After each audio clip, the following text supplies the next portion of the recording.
right අපි ගිය සතියේ මෙන්න මේ models දෙක ගැන iterative incremental model ඊළඟට waterfall model ඔය කියන models දෙක ගැන කතා බහ කරා. ඒතර මේවා අපි මේ දක්වා කතා කරලා තියෙන SDLC එකේ නේද software development life cycle නැත්නම් පද්ධති සංවර්ධන ජීවන චක්‍රයේ මොඩල right ඒතර මම කිව්වා මේ SDLC එක කියලා කියන්නේ ෂර්ට් එකක් නම් ෂර්ට් එක මහන්න පුළුවන් එක එක જાතියේ පැටර්න්ස් තමයි අපි ඔය මොඩල්ස් කියලා ඉගෙන ගන්න. right හරි එතකොට ඒකේ අපි කතා කරා ආකාර දෙකක්. එකක් තමයි දියැලි ආකෘතිය waterfall model කියලා කිව්වා. අනිත් එක පුනර්කරන වෘද්ධි ආකෘතිය iterative incremental model කියලා අපි කතා බහ කරා. right මෙතෙන්දී අපි කතා බහ වුණා දියැලි ආකෘතිය කියලා කියන්නේ බොහොම strict ආකෘතියක්. strict කියලා කියන්නේ අපි දියැලි ආකෘතියට අනුව පද්ධතිය සංවර්ධනය කරනවා නම් එයාගේ අවශ්‍යතාවන් බොහොම නිවැරදි ආකාරයට බොහොම ඍජුව හොඳින් හඳුනාගත යුතුයි.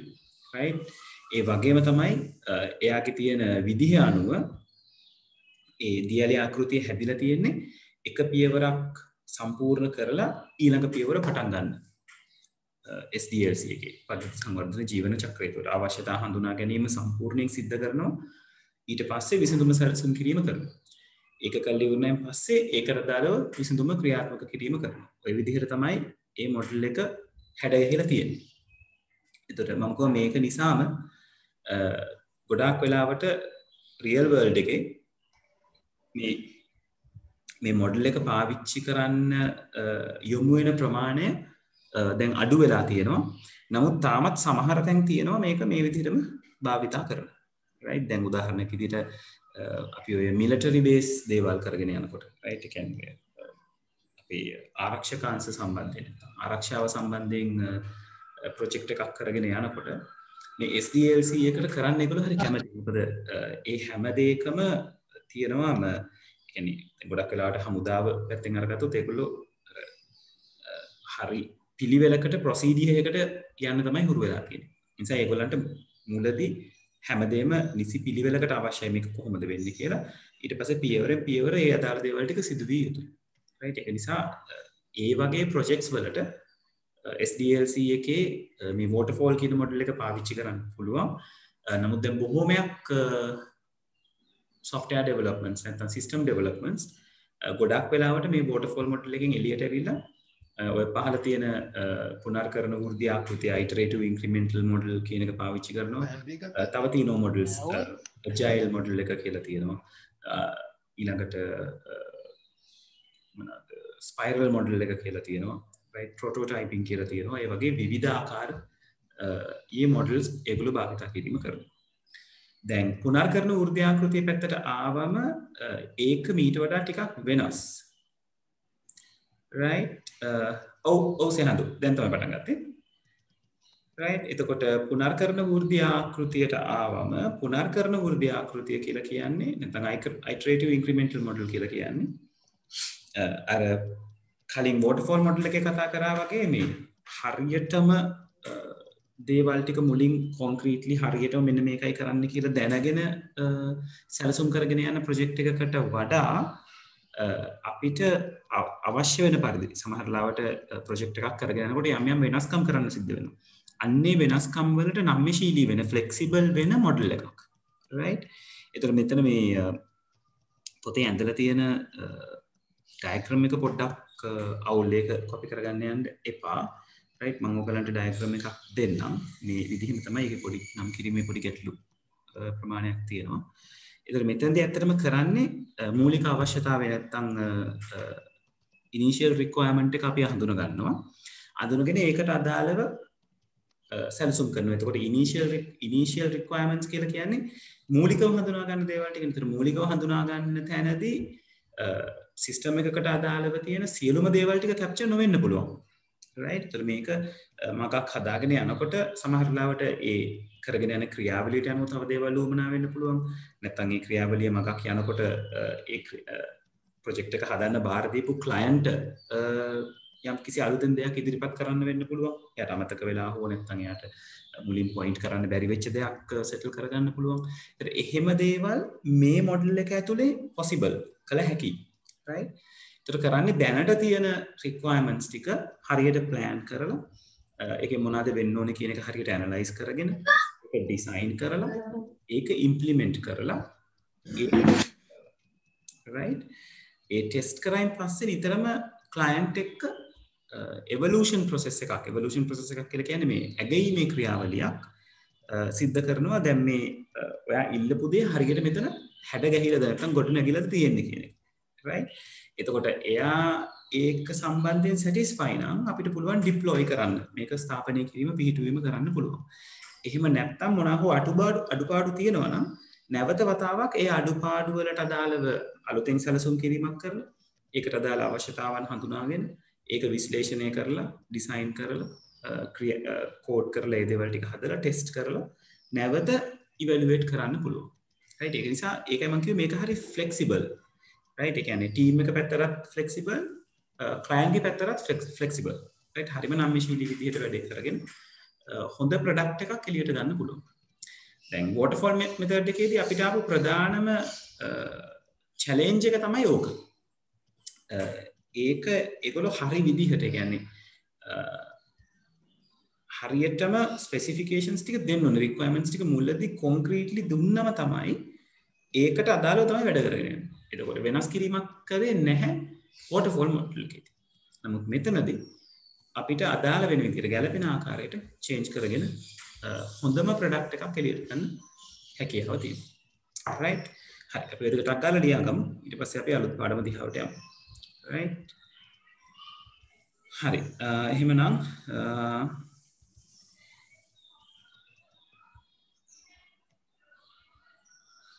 right. පද්ධති සංවර්ධන ආකෘති කියන එක ගැන අපි ලියාගත්තේ නෑ නේද ළමයි? මේ heading එක අපි ලියාගත්තේ නෑ නේද? confirm කරන්න පොඩ්ඩක් මට.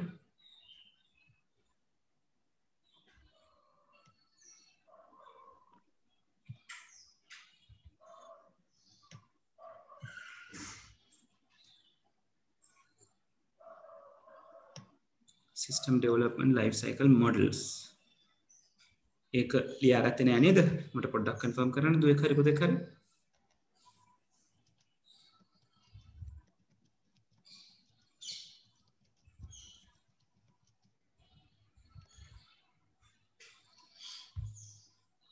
ගිය සතිය අපි අන්තිමට නතර කරලා තියෙන්නේ. ඔව්. right. okay. right. great. හරි. එහෙනම් ලියන්න පටන් ගමු. මේවා 85 විතර දාන්න. තව ටිකක් අකුරු ලොකු කරගන්න බලා ගන්න පුළුවන්. අනුවටම ගන්න පුළුවන් මට හිතෙන්නේ. great. හරි. එහෙනම් මාතෘකාව දාලා මේ මොඩල් 4 ලියා ගන්න. මොකද මෙතන අපි කතා කරනවට වඩා මොඩල් ගානක් ඒගොල්ලෝ ලිස්ට් කරලා තියෙනවා. ඉංග්‍රීසි අයත් මේ ටික කොපි කරගන්න.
ඉවර වෙච්ච ගමන් කියන්න ළමයි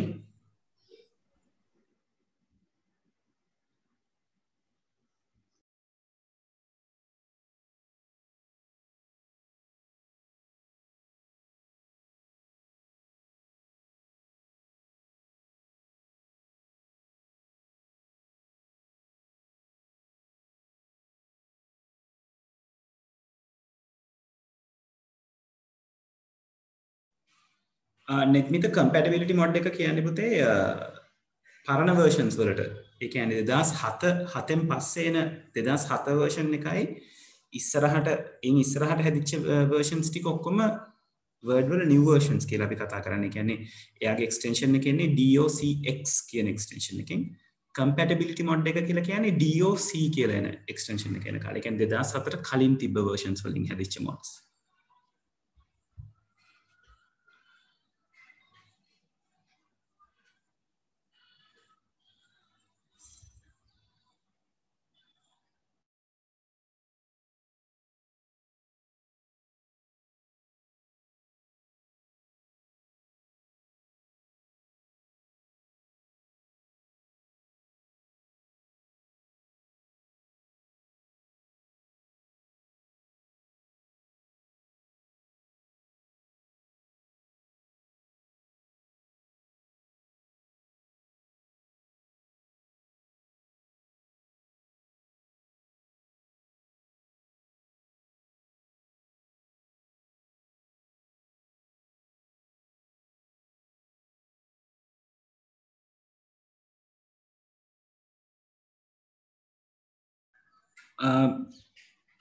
පුතේ compatibility mod එක අපිට උවමනා වෙන්නේ දැන් ඔයාගාව අලුත් version එකක් තියෙනවා නම් හොඳම දේ අලුත් version එකකින් තියෙන එක. ඒකට ඔක්කොම facilities අලුත් version එකට supported.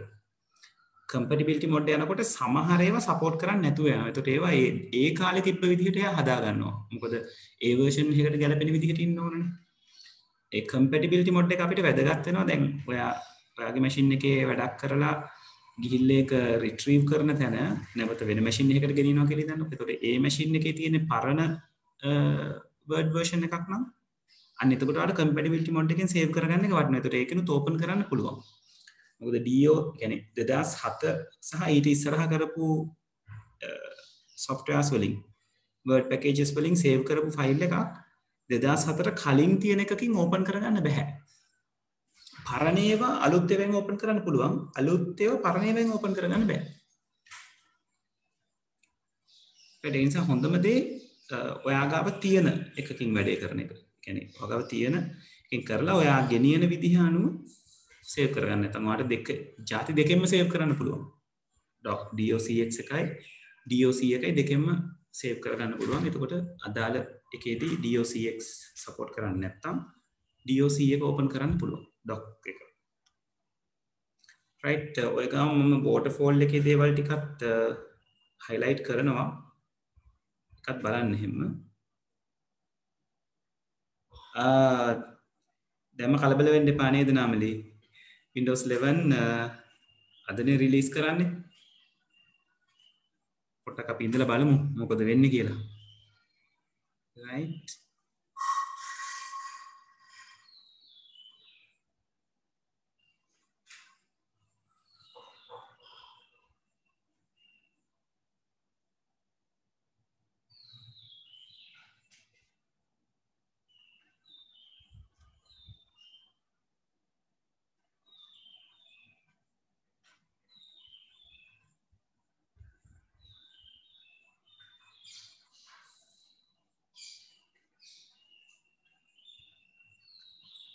ඉංග්ලිෂ් එකේ නම් waterfall model එකට දාලා තියෙන ඔක්කොම ටික ලියා ගන්න වෙනවා.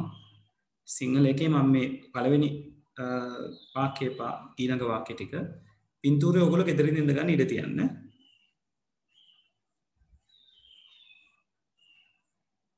සවිදු JS කියන එක්ස්ටෙන්ෂන් එක එන්නේ JavaScript කියන එකට අදාළව SQL වලට අදාළව නෙවෙයි.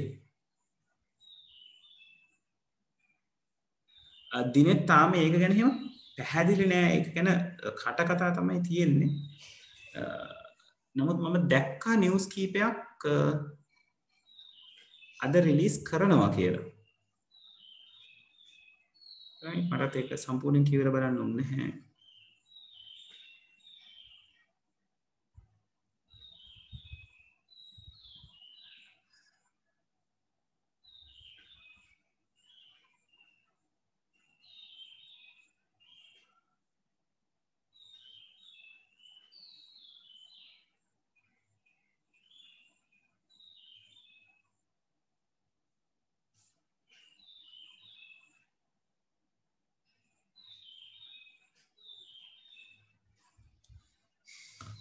waterfall model එකේ දේවල් ටිකත් ඔහොම කන්ටිනියු කරන්න කරලා පින්තූරෙට ඉඳ තියාගන්න. අපිට අග්ගාලා ඉවර කරගමු. අනිත් ලෙසන් එකට එතකොට යන්න පුළුවන්.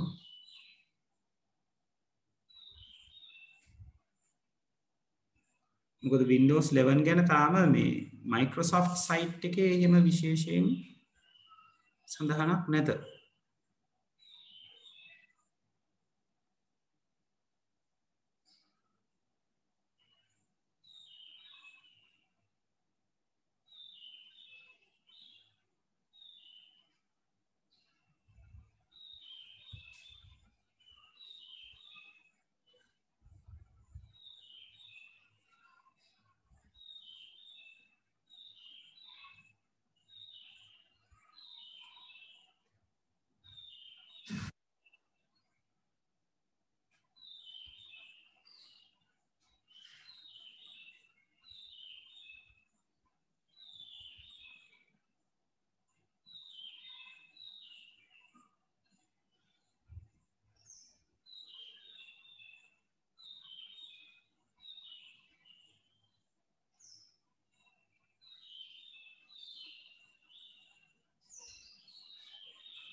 ඉවරද ළමයි?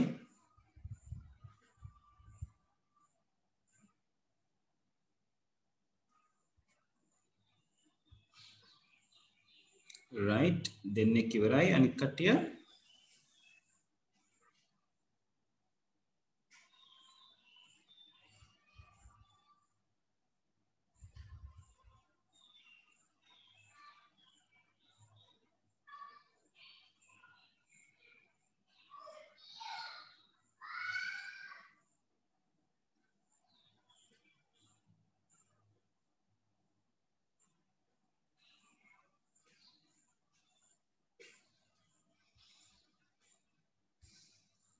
හරි තාම ලියන අය ඉන්නවද පොඩ්ඩක් ඉන්ඩිකේට් කරන්න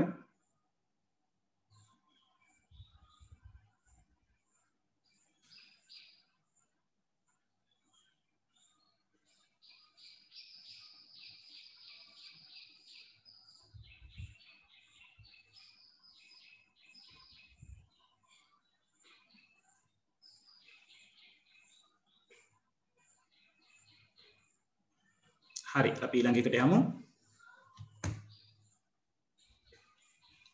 පින්තූරය ඇඳ ගන්න ඔයගොල්ලෝ ඉඳ තියාගන්න ඕනේ සාමාන්‍යයෙන් එක ස්ටෙප් එකකට රූල් දෙක ගානේ වගේ තියන්නේ එතකොට ඔක පැහැදිලිව ඇඳ ගන්න පුළුවන් ලස්සනට හරි එතකොට රූල් 12ක් ඉතින් තිබ්බම ওই විදිහට ලස්සනට ඇඳ ගන්න පුළුවන් ඊළඟට පුනර්කරණ වෘද්ධි ආකෘතිය අපි ඒක ගැන ලියාගෙන යටින් පින්තූරය ඇඳ ගමු මම ඒක ඔයගලන්ට දෙන්නම් අඳින්න ඕන පික්චර් එක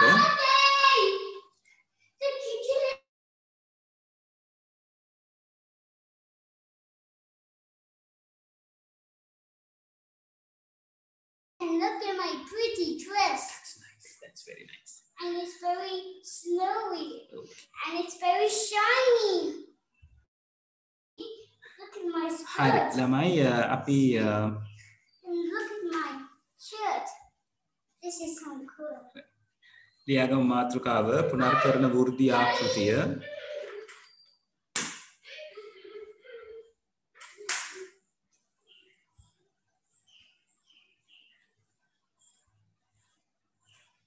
right iterative incremental model පුනර්කරණ වෘද්ධි ආකෘතිය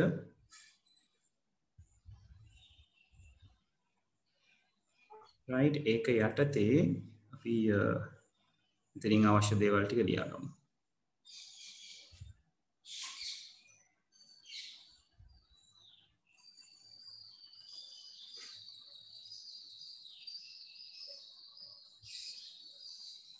ඔව් අපිට තියෙන ටික ඔක්කොම ටික ලිස්ට් කරගන්න වෙනවා දරුවනේ මේ ටික වැදගත් අපිට right ඒක නිසා ඒ points පහම දාගන්න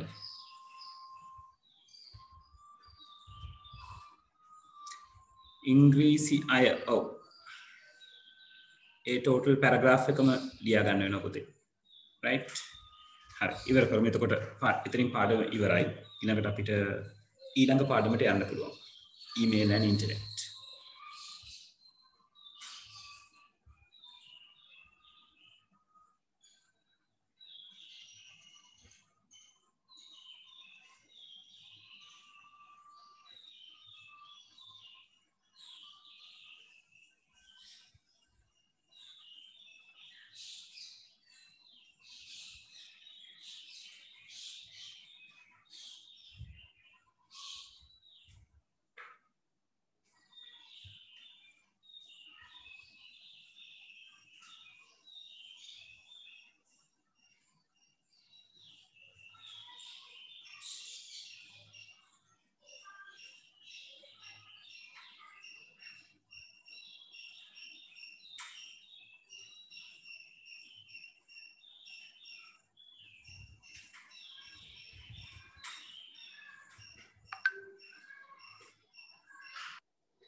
Dinet, iteration means puta a thing that can happens again and again, right? So like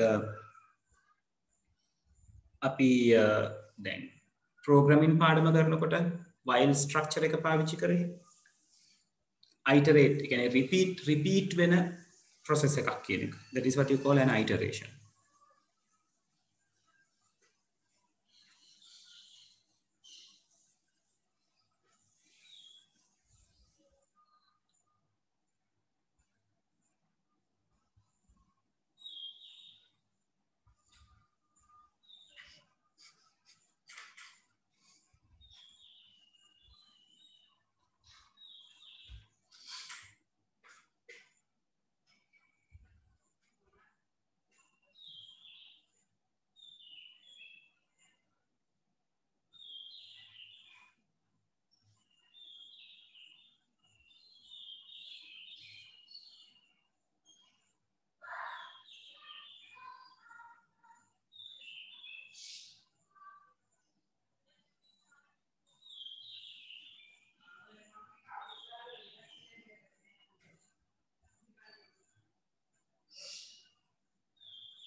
ඉවරද ළමයි?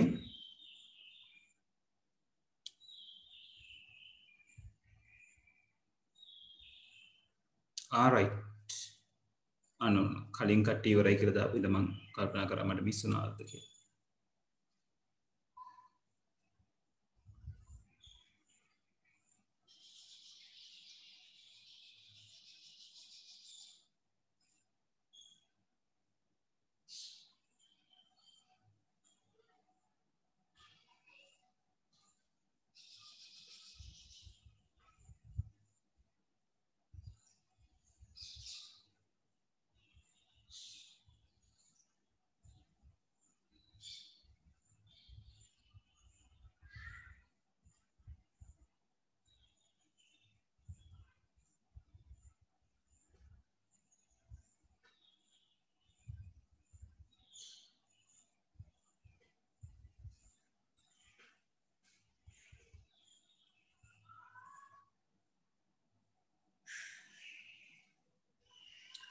right දෙන්නෙක් ඉවරයි අනිත් කට්ටිය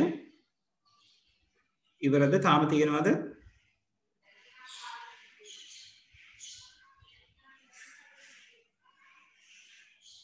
right okay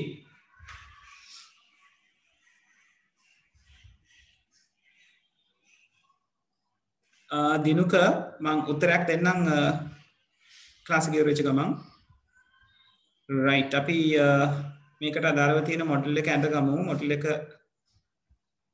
මෙන්න මේ මොඩල් එක ඇඳ ගන්න ළමයි ඔයගොල්ලෝ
Lamai, let me know when you are done.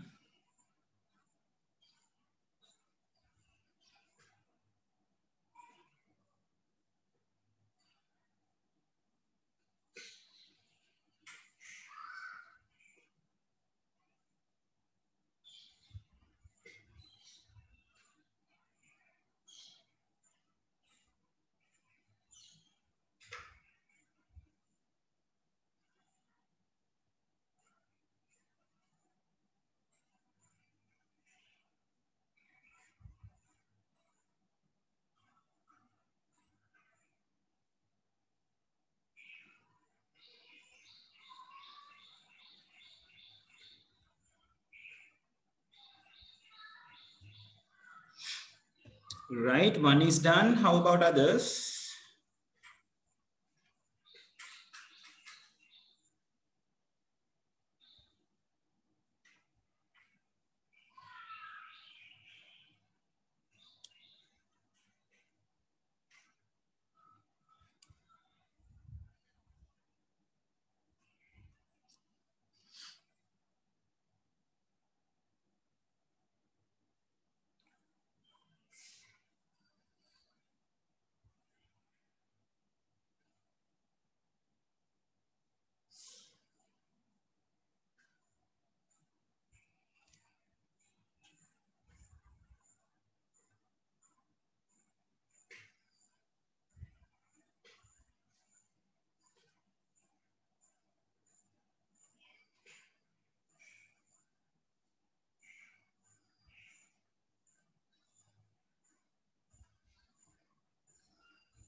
All right, people, are we done?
So people, I'm going to move to the next lesson. Now, is there anyone still drawing this? Let me know. තාම අඳින කවුරු හරි ඉන්නවා නම් පොඩ්ඩක් කියන්න. මම ඊළඟ lesson එකට දැන් යන්න හදන්නේ.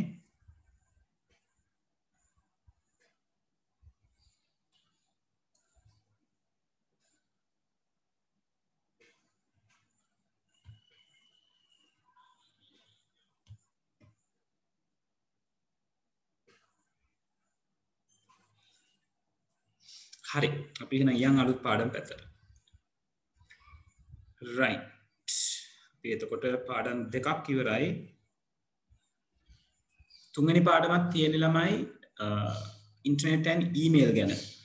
right. ඒ කියන්නේ ඔයගොල්ලෝ දන්න දෙයක් ගැන අපි මේ කතා කරන්න හදන්නේ. right. අන්තර්ජාලය හා විද්‍යුත් තැපෑල. එතකොට හැමෝම මාතෘකාව ලියා ගන්න මම කතා කරන අතරතුරේ right ඉන්ටර්නෙට් and ඊමේල් කියලා කියන්නේ දැනට ලෝකයේ බහුලවම භාවිතා වන විශේෂයෙන් ඊමේල් කියලා කියන්නේ ලෝකයේ බහුලවම භාවිතා වන මිල අවම නැත්නම් බොහොම ලාභදායීම සංනිවේදන ආකාරය right net මිත මගෙන් අහන්න ඉවර වෙලා right එතකොට මේ තියෙන විද්‍යුත් තැපෑල සහ අපි නිතරම කතා කරන ඉන්ටර්නෙට් දැන් ඕගලන්ට මේ පාඩම කරගෙන යනකොට යම් මොහොතක තේරෙන්න ගන්නවා ඕගොල්ලෝ මේ ඉන්ටර්නෙට් කියලා කියන එකම නෙවෙයි ඉන්ටර්නෙට් කියන්නේ කියලා. right ඕගොල්ලෝ ඉන්ටර්නෙට් වලින් කෑල්ලකට තමයි ඉන්ටර්නෙට් කියන්නේ. right ඒක මේක කතා බහ කරගෙන යනකොට ඕගලන්ට ෆිගර් අවුට් වෙයි. right හරි. අපබඩ මේගොල්ලෝ මුලින්ම පොඩි ඉන්ට්‍රොඩක්ෂන් එකක් දීලා තියෙනවා. ඉතින් ඉන්ට්‍රොඩක්ෂන් එක ගැන ඕගලන්ට නම් දැන් අමුතුවෙන් දෙන්න දෙයක් නැහැ නේද? අන්තර්ජාලය කියන්නේ මොකක්ද කියන එක මට වඩා ඕගොල්ලෝ දන්නවා. right මේ අන්තර්ජාලය කියන එක හැදිලා තියෙන්නේ ලෝක පුරා එකිනෙකට සම්බන්ධ වෙලා ඉන්න පරිගණක ජාලවල එකතුවකින්. right ඒතර අපි සාමාන්‍යයෙන් අන්තර්ජාලයක් කියලා කියන්නේ අන්තර්ජාලය සරලව අපි නිර්වචනය කරනවා ජාලවල ජාලයක් කියලා. network of networks කියලා අපි ඉංග්‍රීසියෙන් කියනවා. right එතකොට ඒ විදිහට පරිගණක දැන් එතකොට මම අන්තර්ජාලය හා සම්බන්ධ වෙනකොට අන්තර්ජාල සම්බන්ධතාවක් පාවිච්චි කරලා මමත් මේ මුළු ලෝකයේ එක කොටසක්. ඕගොල්ලොත් එක කොටසක්. දැන් මේ මොහොතේ ඇත්තටම අපි හැමෝම අන්තර්ජාලයේ කොටසක් බවට පත් වෙලා මේ ඉන්නේ. මේ වීඩියෝ කොන්ෆරන්ස් එකේ ඉන්නේ අන්තර්ජාලය හරහා. ඒ අන්තර්ජාලයෙන් අපිට සපයන එක විශේෂ සේවාවක් වීඩියෝ කොන්ෆරන්ස් කියලා කියන්නේ. right එතකොට අපි වෙබ්සයිට් කියලා රිෆර් කරන්නේ තව සර්විස් එකක්. දැන් මේ සර්විසස් ගැන අපි ඉගෙන ගන්නවා. එතකොට මේ අන්තර්ජාලයේ අපි ගනුදෙනු කරනකොට මේ ගනුදෙනු කිරීම මේ sannivedanaya කිරීම හසුරවන පොඩි නීති රීති පද්ධතියක් තියෙනවා. ඒකට අපි කියනවා protocols කියලා. ඒ protocols කියන දේවල් නිර්මාණය කරන්න ලෝකයේ ඉන්න ස්වේච්ඡා සංවිධානයක්. ඒගොල්ලන්ට අපි කියනවා the internet society. නැත්නම් ඔයගොල්ලන්ට internet society WCSO කියන වෙන එක. right අන්තර්ජාල සමාජය right ඒකට ඒගොල්ලොන්ට මේ අන්තර්ජාලය හිමි නැහැ. කාටවත් ඒක අයිතියක් ප්‍රකාශ කරන්න නැහැ. ඒ හැමෝම සේවාවක් විදිහට ලෝකේ පුරා විවිධ රටවල් වල ඉන්න අන්තර්ජාලය පිළිබඳ දැනුම තියෙන පරිගණක ජාල ගැන දැනුම තියෙන පිරිස එකතු වෙලා මේ අන්තර්ජාල සමාජය හා එකතු වෙලා අන්තර්ජාලය මැනේජ් කරගෙන යනවා. එතකොට ඒගොල්ලෝ තමයි අන්තර්ජාලයට සම්බන්ධයෙන් තියෙන ওই විවිධ සම්මත ස්ටෑන්ඩඩ්ස් සහ විවිධ නියමාවලි ප්‍රොටෝකෝල්ස් කියලා අපි කියනවා ඒවා මේන්ටේන් කරගෙන යන්නේ. right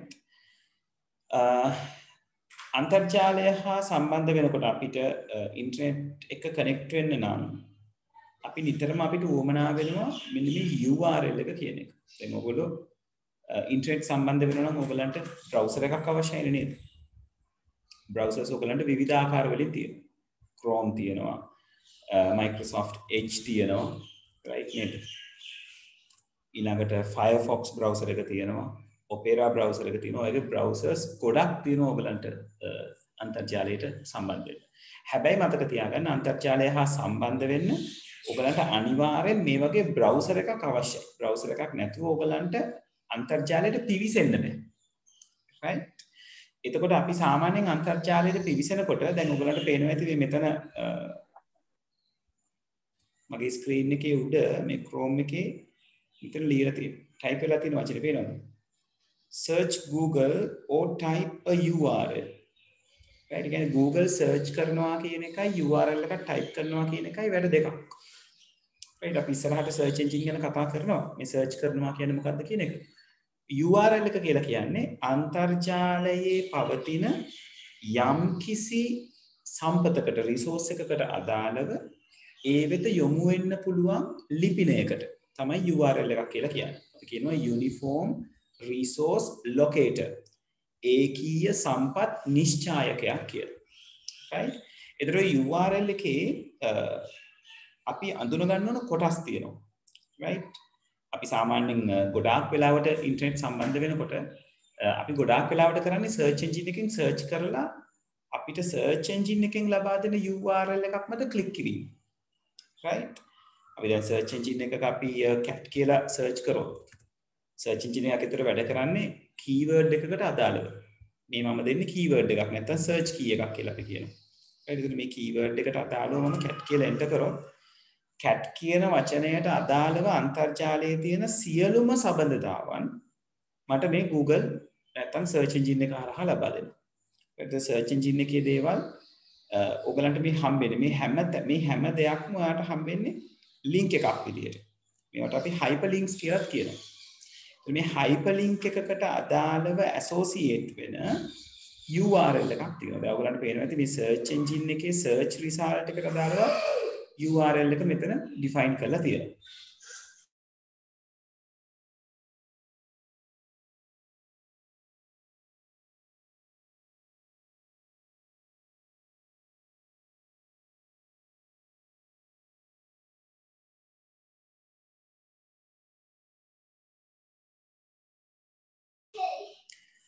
Right? එතකොට ළමයි හරි. Susu, I will come soon. Don't worry. I'll come soon. Right? Go to Ami. We'll give it to you.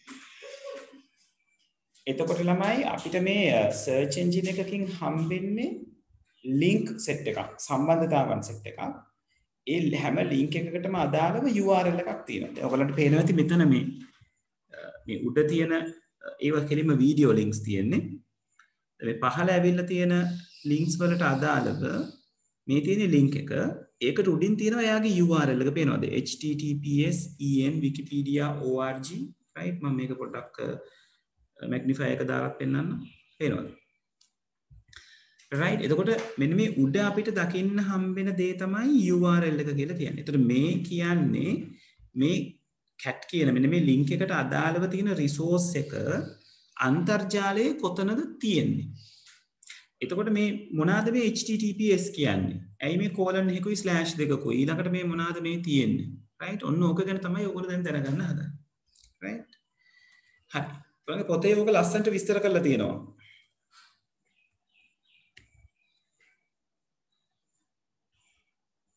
right? අපි පොත පැත්තට පොඩ්ඩක් ගිහිල්ලා බලමු.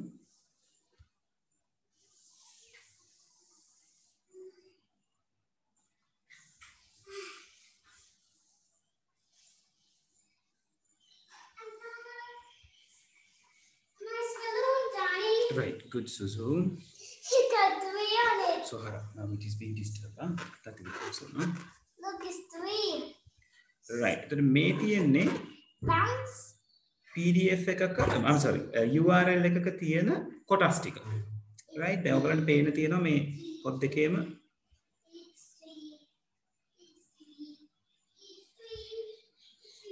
right. මේ දෙන්නම පෙරණි පටන් අරන් තියෙන HTTP right? ඔකට අපි කියනවා ප්‍රොටෝකෝල් එක කියලා. මතකද මම අර ප්‍රොටෝකෝල් ගැන කිව්වා අන්තර්ජාලයේ sannivedana කරගන්නකොට ඒ sannivedana සම්බන්ධයෙන් එන යම් නීති රීති වලට අපි කියනවා ප්‍රොටෝකෝල්ස් කියලා. එතකොට එක එක කමියුනිකේෂන් වලට අදාළව එක එක නීති රීති එක එක ප්‍රොටෝකෝල්ස් තියෙනවා. දැන් HTTP කියලා කියන්නේ URL එකක්. නැත්නම් අපි වෙබ්සයිට් එකක් එක්ක මැනේජ් වෙනකොට අපිට පාවිච්චි කරන්න තියෙන ප්‍රොටෝකෝල් එක. ඔය HTTP කියන එක අපි ඉස්සරහට ඉගෙන ගන්නවා දිගහැරියෙන් පස්සේ යාගේ නම Hypertext Transfer Protocol. right? ඊළඟට දෙතිත කියන මාක් එකයි /2යි. ඔයගලන්ට /2යි ඔයගලන්ට දකින්න හම්බ වෙනවා. එතකොට ඒ දෙන්නව පාවිච්චි වෙන්නේ අපේ domain එක right? domain එක කියලා කියන්නේ www. යම් කිසි දෙයක් .lk හරි com වලින් හරි ඉවර වෙන්නේ මුළු කොටසටම තමයි අපි domain එක කියලා කියන්නේ. right? ඒ domain එක ඉවර වෙන AI protocol එකයි වෙන් කරන්න තමයි අපි colon එකයි /2යි පාවිච්චි කරන්නේ. right? ඊට පස්සේ ඔයගලන්ට හම්බ වෙනවා www. මේ උදාහරණ හැටියට ගත්තොත් edupub.gov.lk right? එතකොට මම මේකේ දැනට මේ එක්කෙනෙක්ව පොඩ්ඩක් මම ටික අරගන්න. ඒක ලේසි මට. right එතකොට මේ www කියන කෙනාට අපි කියනවා සර්විස් එක කියලා. right සේවාව. එතකොට මේ වගේ සර්විසස් මේ www කියන කෙනා තියෙන්නේ world wide web සිංහලෙන් කියනවා නම් අපි විශ්ව විසිරි වියමන කියලා අපි කියනවා. ඒතර world wide web එක කියලා කියන්නේ අපිට ඉන්ටර්නෙට් වලින් දෙන එක සේවාවක්. දැන් අපි ගොඩක් වෙලාවට පුරුදු වෙලා තියෙන්නේ ඉන්ටර්නෙට් කියලා නම් කරන්න මෙන්න මෙයාව. right නමුත් මේකම විතරක් නෙවෙයි ඉන්ටර්නෙට් කියන්නේ. ඉන්ටර්නෙට් වල තියෙන ප්‍රසිද්ධම සේවාවක් කියලා අරගත්තොත් නැත්නම් ෆේමස්ම සර්විස් එක කියලා ගත්තොත් අපිට www අරගන්න පුළුවන්. right ඊළඟට මේ edupub.gov.lk මේ කියන කොටස මේකට අපි කියනවා වසම් නාමය කියලා. right domain name එක කියලා. ඒතර domain name එකකින් කරන්නේ යම් කිසි වෙබ් අඩවියක් වෙන්කොට හඳුනා ගැනීම. right සහ ඒ වෙබ් අඩවිය අපිට මතක තියාගන්න පුළුවන් ආකාරයකට ලබා දීම. right දැන් මේක දුන්නොත් අපිට ටිකක් මතක තියාගන්න පුළුවන් edupub.gov.lk. දැන් ඔයගොල්ලෝ දන්න ප්‍රසිද්ධම වෙබ් අඩවියනේ අපි වෙබ් අඩවි ගත්තොත් දැන් YouTube ගත්තොත් youtube.com එහෙමනේ තියෙන්නේ. right ඊළඟට අපි ඊතක්සලාව ගැන හිතුවොත් ඊතක්සලාව.lk. right ඊළඟට Google අරගත්තොත් google.com. right ඒ වගේ අපිට මතක තියාගන්න පුළුවන් සමාජ මේ සෝෂල් මීඩියා පැත්ත ගත්තොත් facebook.com instagram.com. right ඒ විදිහට තමයි අපිට මේ මතක තියාගන්න පුළුවන් නමකින් තමයි මේ domain name එකක් හැදිලා තියෙන්නේ. right එහෙම මතක තියාගන්න ටිකක් අපහසු වෙන ආකාරයේ domain names හදන්නත් පුළුවන්. නමුත් domain name එකක් දීමේ අවශ්‍යතාවය නැත්නම් දීමේ අරමුණ තමයි මේ අපිට වෙබ්සයිට් එක පහසුවෙන් මතක තබා ගැනීමට. right දැන් අපි හරියට එක පුද්ගලයෙක්ගේ නමක් පාවිච්චි කරනවා වගේ. right එතකොට ඉස්සරහට ඔයගලන්ට රියලයිස් වෙයි මේ ඇත්තටම මේ domain name එක කියන එක තියෙන්නේ මේ අපේ පහසුවට.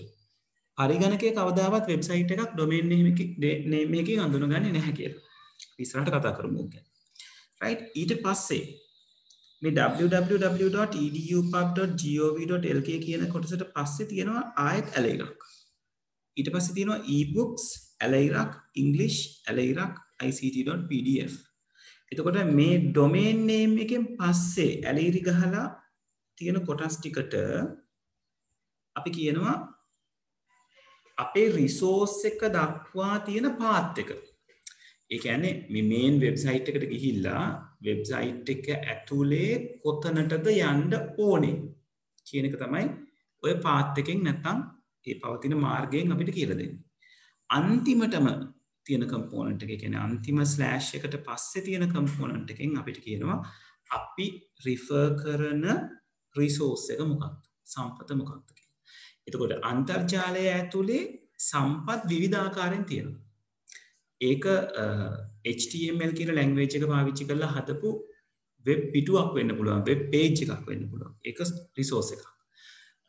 පින්තූරයක් වෙන්න පුළුවන්, ඉමේජ් එකක් වෙන්න පුළුවන්, වීඩියෝ එකක් වෙන්න පුළුවන්, ඔඩියෝ එකක් වෙන්න පුළුවන්, PDF ෆයිල් එකක් වෙන්න පුළුවන්.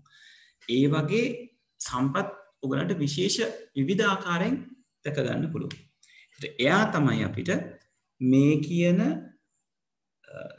URL එක අවසානයේ දකින්න හම්බෙන්නේ. right එතකොට URL එක අපිට උවමනා වෙන්නේ අන්තර්ජාලයේ තියෙන යම්කිසි දෙයක් ලොකේට් කරගන්න. ඒකේ තියෙන කොටස් ටික ඔන්න ඔය ආකාරයෙන් අපිට බලා ගන්න පුළුවන්. හරි තේරුණාද? කන්ෆර්ම් කරන්න.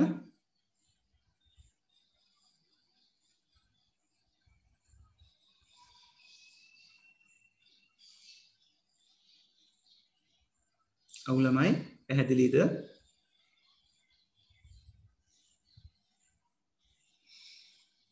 right හරි අපි එහෙනම් මේකට අදාළව තියෙන දේවල් ටිකක් ලියාගමු. right හරි ලියා ගන්නකොට ඔයගොල්ලෝ මාතෘකාව දාගත්තනේ. අන්තර්ජාලය කියන එක ගැන මෙන්න මෙහෙම ඒගොල්ලෝ අර අන්තර්ජාල සමාජය ගැන කියලා තියෙන නිසා ඒකට දාලා තියෙන ටික අපි ලියාගමු. එතකොට අන්තර්ජාලය කියන අනුමාතෘකාව දාගන්න.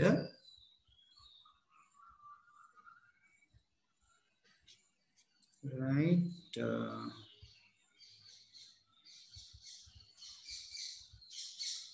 ඊළඟට මේ පළවෙනි ලයින් එක අවශ්‍යයි.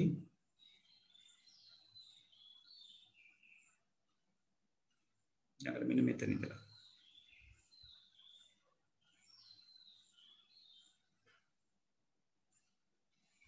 ඔන්න ඔය ටික අපි ලියාගමු ඒක යටතේ.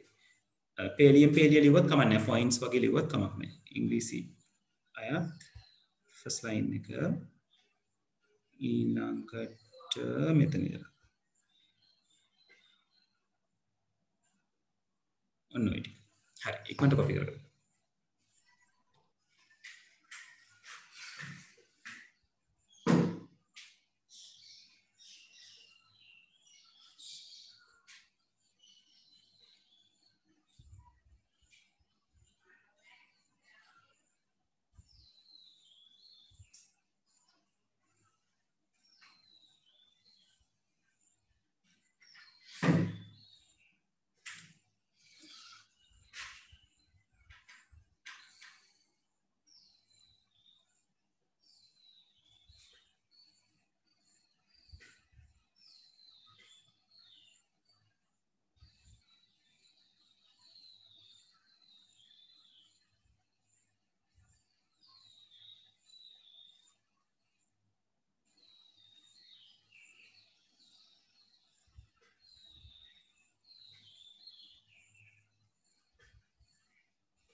right එකෙනෙක් ඉවරයි අනිත් අය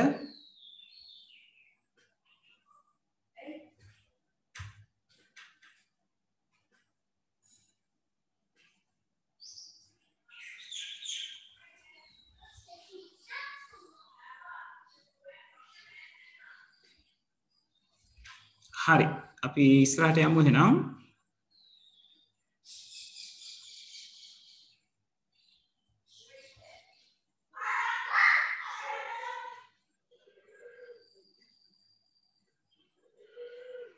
right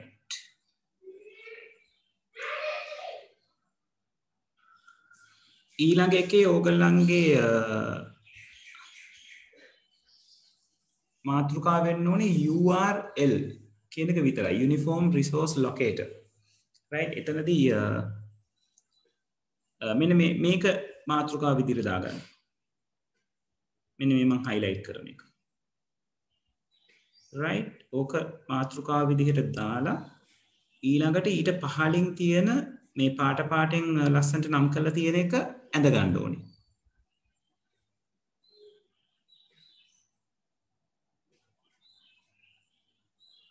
right තට ඉංග්‍රීසි ළමයි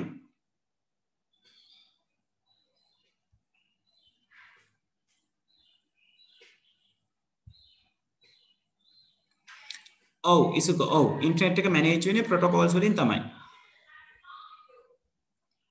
දිනුක ඔය ප්‍රශ්නෙට මම උත්තරයක් දෙන්නම් ඉන්න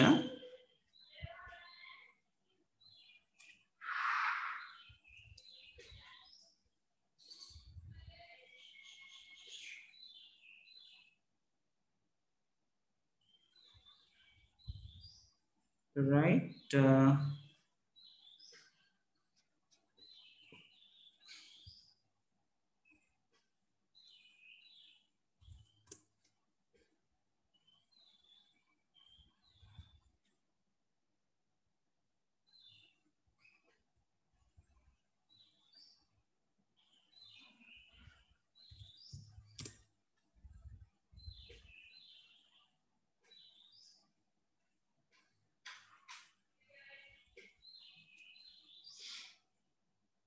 right ඒකීය සම්පත් නිශ්චායකය කියලා මාතෘකාව දාගත්තා මේ කොටස් කරලා තියෙන එක ටක් ගාලා ඇඳලා කොටස් කරගත්තා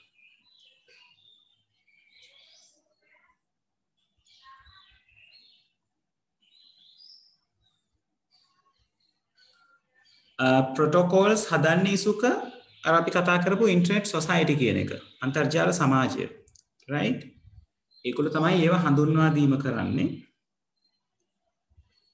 right එතකොට ඒක අපි communicate කරනකොට අපේ communication method එකේ දැන් අපේ URL එකේ http කියලා සඳහන් වෙනවනේ http කියලා සඳහන් වෙන එකේ තව ඒකෙන් indicate කරනවා මෙයා මොන වගේද කියන එක දැන් ඇත්තටම මම තව ටිකකින් ඔයගලන්ට පෙන්නන්නම් ගොඩාක් වෙබ්සයිට්ස් වලට තියෙන්නේ http නෙවෙයි https right දැන් මගේ වෙබ්සයිට් එකට තියෙන http එකක් මගේ වෙබ්සයිට් එකට http තියෙන නිසා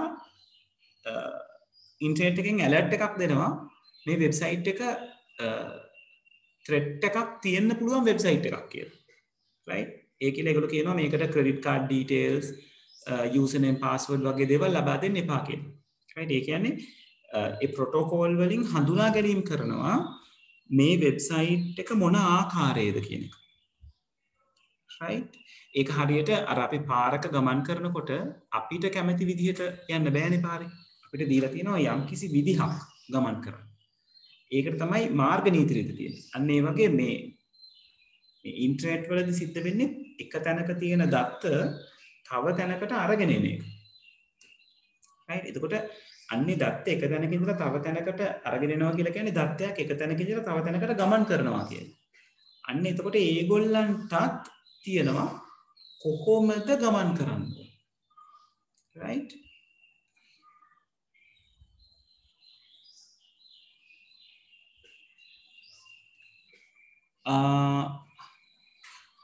නෙමිත hypertext protocol කියන්නේ language එකක් නෙවෙයි පුතා right computer language එකක් නෙවෙයි එතනදී ඒගොල්ලෝ විවිධ ක්‍රම පාවිච්චි කරනවා. ඒ කියන්නේ ප්‍රොටෝකෝල් එකක් හදනකොට ඒ කියන්නේ නීති සමුදායක් නේ ඒකේ තියෙන්නේ. එතකොට ඒකේ තියෙනවා කොච්චර බිට්ස් ප්‍රමාණයක් එක තැනක ඉඳලා තව තැනකට ට්‍රාන්ස්ෆර් කරන්න පුළුවන්ද?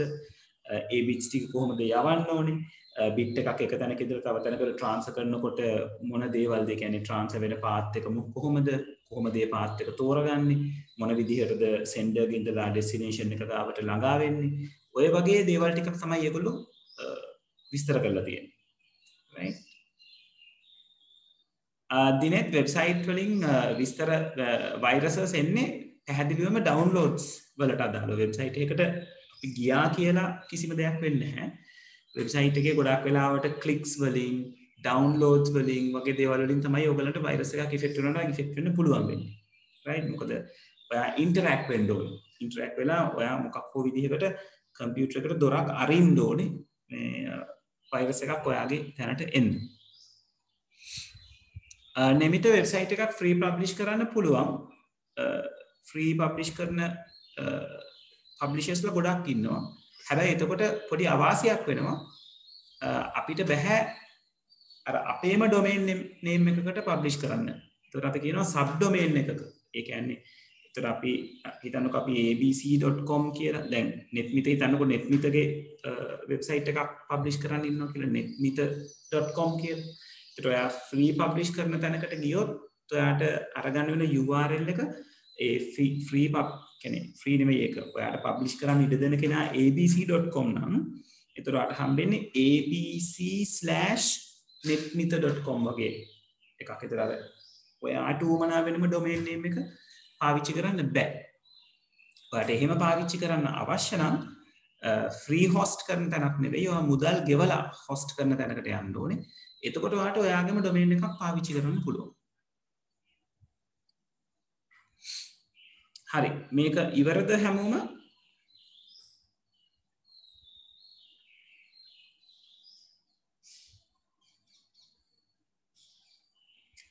දිනුක අපිට දෙන මොබයිල් ඩේටා ඩයලොග් එක මොබිටෙල් එක ඒගොල්ලෝ අරගන්නේ SLT එකකින්. SLT එකට තමයි ලෝකයෙන් ඩේටා බෙදා හරින තැන් වලින්. ඒ කියන්නේ අපි කියන එකට බෑක්බෝන් එක කියලා. right? ඒ කියන්නේ බෑක්බෝන් එක කියලා කියන්නේ අර මම කියවනේ මේ අන්තර්ජාලය කියලා කියන්නේ ජාලවල ජාලයක් කියලා. එතකොට මේ එක රටක තියෙන ජාල ටික අවසානයේ සම්බන්ධ වෙනවා මුහුද යටින් යන අධිවේගී අන්තර්ජාල කමියුනිකේෂන් ලයින් එකකට. right? එතකොට ඒ හරහා තමයි අපිට ලෝකය හරහා සම්බන්ධ වෙන්න ඉඩ දෙන්නේ. right? එකක් ඒක සහ සැටලයිට් කියන එක තමයි අනිත් ක්‍රමවේදය. එතකොට අර ඉන්ටර්නෙට් කියන ෆැසිලිටි එක ලංකාවට රිසීව් වෙන්නේ SLT ආයතනයට. SLT තමයි අනිත් අයට මේ දේවල් රෙන්ට් කරන්නේ. රෙන්ට් කිරීමක් තමයි කරන්නේ. ඒතර ඒගොල්ලෝ ඒගොල්ලන්ගේ පාරිභෝගිකයන්ට ඒ කෝටා එක ලබා දෙනවා.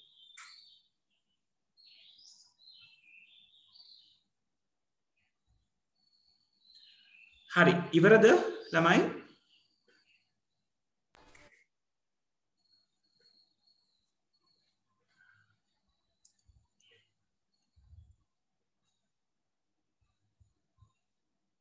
ඔව් ඉක්මන් කරමු.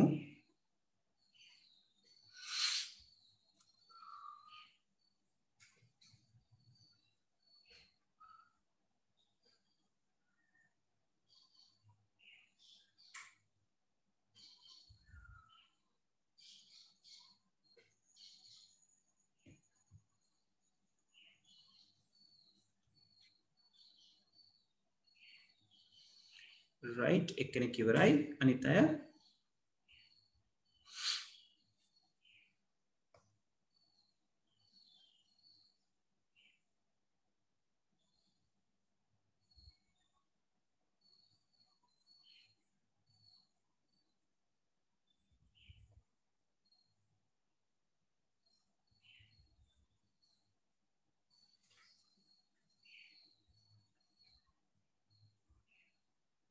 හරි right එහෙනම් අපි ඉස්සරහට යමු. හරි මෙතන පහළ ඔයගලන්ට මේ URLs කීපයක් පෙන්නලා තියෙනවා. ඒක ඒ කියන්නේ විවිධ වෙබ්සයිට්ස් වලට කනෙක්ට් වීම සඳහා right ඒතර ඒ වගේම තමයි මේ URL එකක අනිවාර්ය කොටසක් තියෙනවා. අනිවාර්ය කොටස කියලා කියන්නේ මේ HTTP වලින් පටන් අරගත්තම gov.lk කියන්නේ නියමාවලියයි සේවාවයි වසන්නාමයයි කියන එක අනිවාර්යෙන් URL එකක පැවතිය යුතුයි.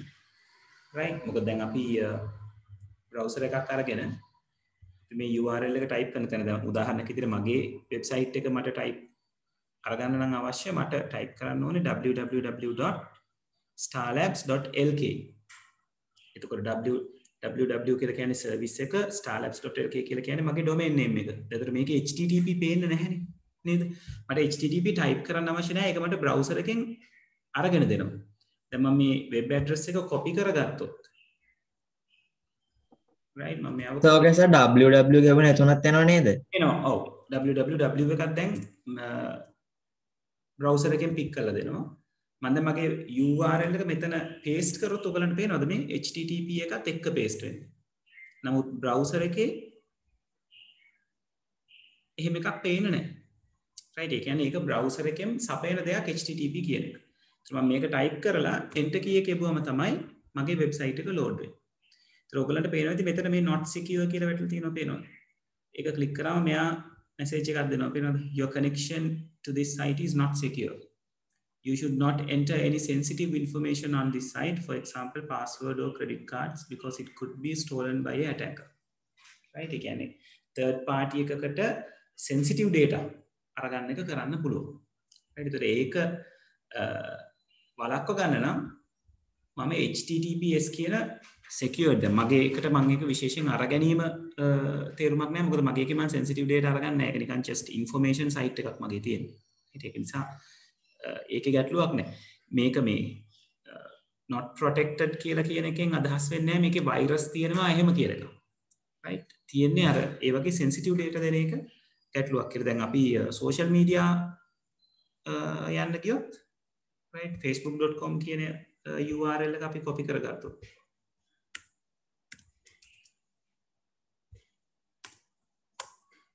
ඒකේ පේනවද ඔයගලන්ට https කියලා තමයි protocol එකෙන්. එකකින් කියන්නේ hypertext transfer protocol secured right ආරක්ෂිත ක්‍රමවේදය secured ක්‍රමවේදය right so hypertext transfer protocol secured method right එතකොට දැන් සාමාන්‍යයෙන් දැන්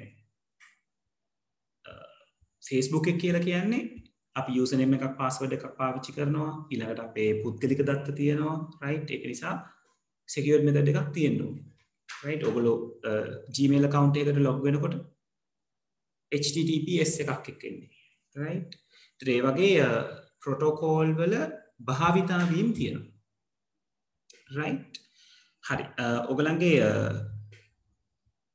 diagram එකේ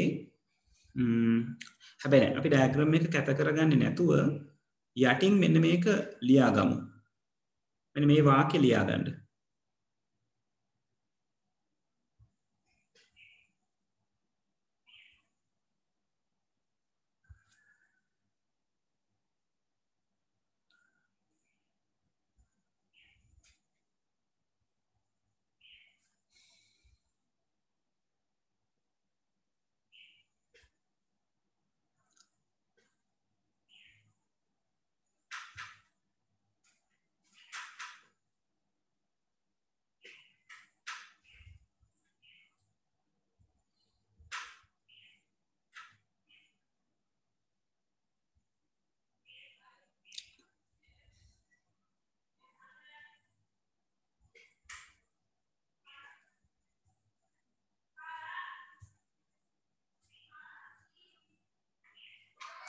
හරි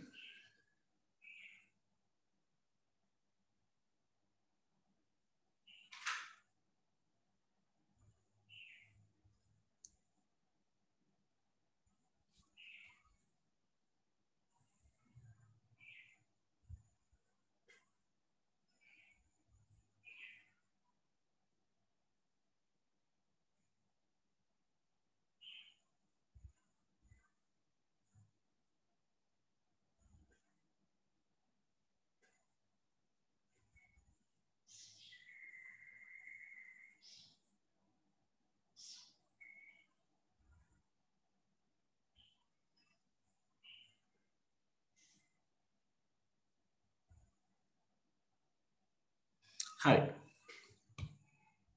ඊළඟට ඔයගලන්ට කතා කරන්න තියෙන්නේ මේ IP addresses ගැන.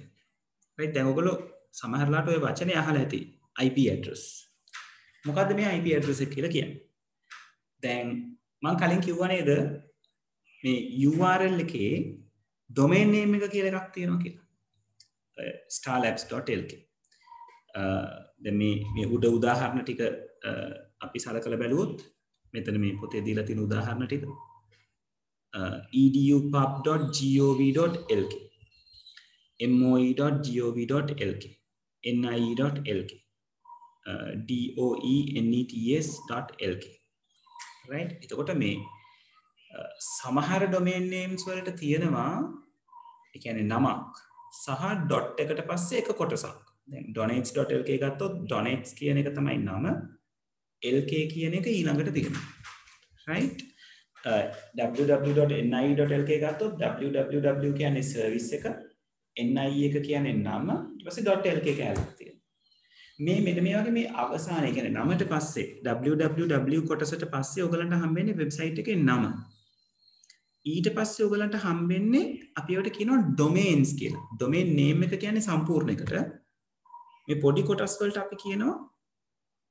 domains කියලා ඒ domains වල කෙලවරේම ඉන්න කෙනාට අපි කියනවා top level domain එකක් කියලා TLD එකක් කියලා right ඔය TLD එක ගැන පහල කතා කරලා තියෙනවා ඒකත් මට හිතෙනවා මෙතනටම සම්බන්ධ කරලා අපි ලියාගත්තා නම් හොඳයි මේ IP address එක කතා කරන්න කලින් right හරි තපරයක් ඉන්නකො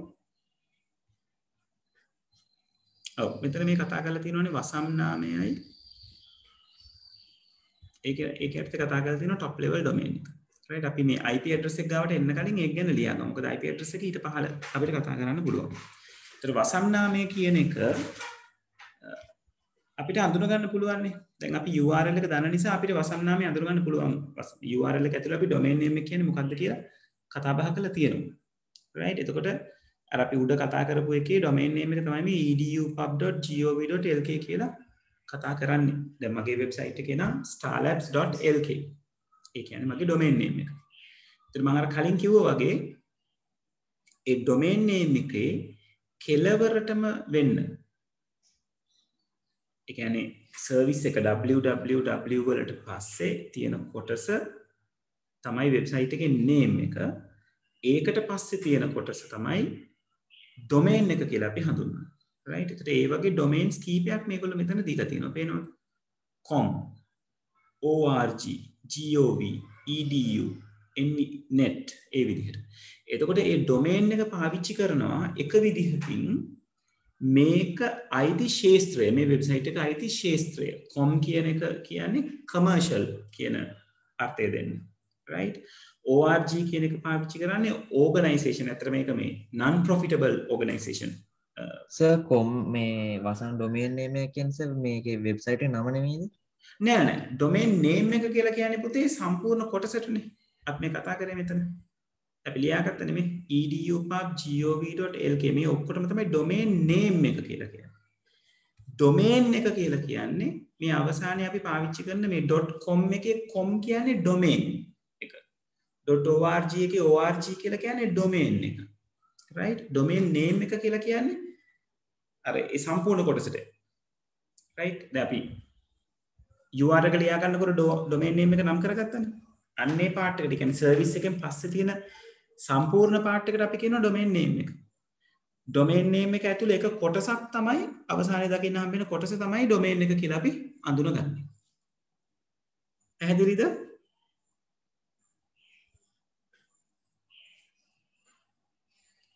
right. එතකොට මේ com කියන එක නා indicate කරන්නේ commercial කියන එක. ඒතර මේවෙන් එන පොඩක් indications ටික පොඩක් මතක තියාගන්න. ඒක වැදගත්. right? ඒතර මේ edu කියන එක පාවිච්චි වෙන්නේ අධ්‍යාපන වලට අදාළව තියෙන. right? .edu ඊළඟට .net පාවිච්චි වෙනවා network ජාලගත කියන idea එක දෙන්න. ඒතර ඒවා ඒගොල්ලන්ගේ ශාස්ත්‍රයට ඒගොල්ලන්ගේ field එකට අදාළව commercial purpose එකකින් තියෙන දෙයක් නම් com කියන එක පාවිච්චි කරනවා. .org කියන එක පාවිච්චි කරනවා ආදායම් රහිත. දැන් ගොඩක් වෙලාවට අපි ඉස්කෝලවල domain එක හදනකොට අපි අරගන්නේ org එක. මොකද ඉස්කෝලේ වෙබ්සයිට් එක අපි එහෙම ආදායම් ලබා ගැනීමේ අරමුණින් කරන දෙයක් නෙවෙයි. right? ඒතර අපේ ඕගනයිසේෂන් එක ඉස්කෝලේ කියන සංවිධානය ඉස්කෝලේ කියන ආයතනය ගත්තොත් ලාභ ලැබීමේ පරමාර්ථයෙන් පිටවල තියෙන තැනක් නෙවෙයි. ඉතින් ඒක නිසා ඒක රිෆ්ලෙක්ට් වෙන්න .org කියන එක පාවිච්චි කරන්න පුළුවන්. right? ඒ වගේම තමයි තව ආකාරයක් තියෙනවා මේ ඩොමේන් එක පාවිච්චි කරන මේ අදාළ අපේ වෙබ්සයිට් එක අදාළ රට. right? එතනදී දැන් ඔයගොල්ලෝ මගේ වෙබ්සයිට් එක දකින්නදී .lk. lk කියන ඩොමේන් එක තියෙන්නේ ශ්‍රී ලංකා කියන එක ඉන්ඩිකේට් කරනවා. in කියන ඩොමේන් එක තියෙනවා ඉන්දියා. right? ඔය විදිහට ඔයගොල්ලෝ අරගත්තොත් domain for countries කියලා හැම රටකටම අදාළව ඩොමේන් එකක් ඔයගලන්ට හොයාගන්න පුළුවන්. right? මම අර කලින් කිව්වා වගේ මේ ඩොමේන් නේම් එකක දකුණුපස කෙළවරේම පවතින කොටස ඉහළ මට්ටමේ වසම නැත්තම් top level domain කියලා හඳුන්වනවා. right? දැන් මේ පහළ දීලා තියෙන උදාහරණ ටික බැලුවොත් දැන් මෙතන මේ තියෙන google.com කියන එකේ top level domain එක .com. right? com කියන එක. right? හැබැයි දෙවෙනියට තියෙන එකේ edupub.gov.lk gov කියන්නේ domain එකක් lk කියන්නේ domain එකක්. දෙන්නම domains. හැබැයි එකේ top level domain එක lk. දකුණු පැත්තේ කෙළවරේ ඉන්න කෙනා. right? දැන් මේ URL එක ගත්තොත් ni.lk මේ pages syllabus.asp කියලා කියන්නේ resource එකනේ. අපි top level domain එක හොයාගන්නේ domain name එකේ දකුණු පැත්තේ කෙළවරේ ඉන්න කෙනාගේ. ඔතේ කාගේ හරි mic එකක් on වෙලා තියෙනවා ඒක පොඩ්ඩක් mute කරගන්න. right? ඒතර .lk කියලා කියන්නේ එයාගේ තියෙන top level domain එක. ඊළඟ මෙතන මේ unicode.org.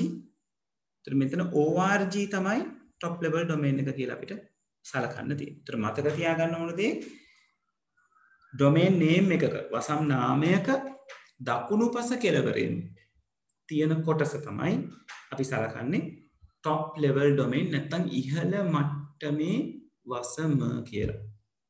right? පැහැදිලිද?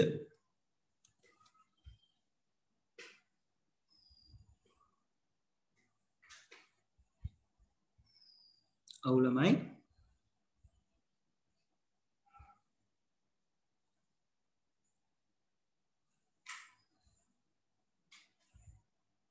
හරි right okay හරි දැන් ගෙදරදී පොඩි ගෙදර වැඩක් තියෙනවා එකක් ඔයගොල්ලෝ අර waterfall එකේ පින්තූර ඇඳ ගන්න ඕනේ ඊට අමතරව මෙන්න මේ වසම් නාමයේ සම්බන්ධයෙන් තියෙන මෙන්න මේ වගු දෙක ඔයගොල්ලෝ ඇඳ ගන්න ඕනේ right මේ වසම් නාමයේ සම්බන්ධයෙන් තියෙන පොඩි කොටස ලියාගෙන සෙෂන් එක එන්ඩ් කරමු.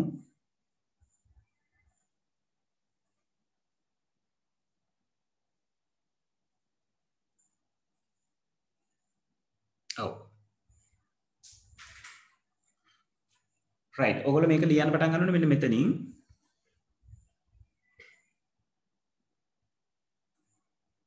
right ඔන්න ඔය ටික ලියා ගන්න.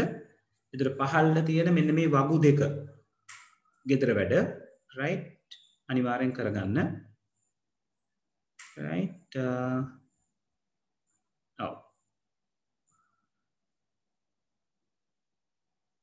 ළමයි වගු තුනම ඇඳ ගන්න. මොකද මේ ඉහළ මට්ටමේ වසම හදා ගන්න එකත් අපිට වැදගත් right එතකොට ගෙදර ටිකක් වැඩිපුර තියෙනවා මේක ලියා ගන්න ඉංග්‍රීසි අය මෙන්න මේ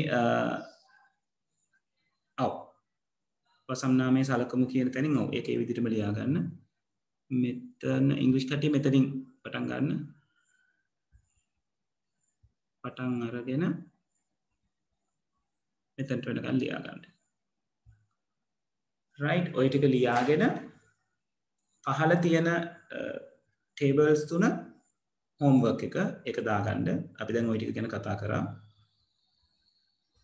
right එක ලියාගෙන ඉවරුණායින් පස්සේ ඔයගලන්ට disconnect වෙන්න පුළුවන්. right thank you very much.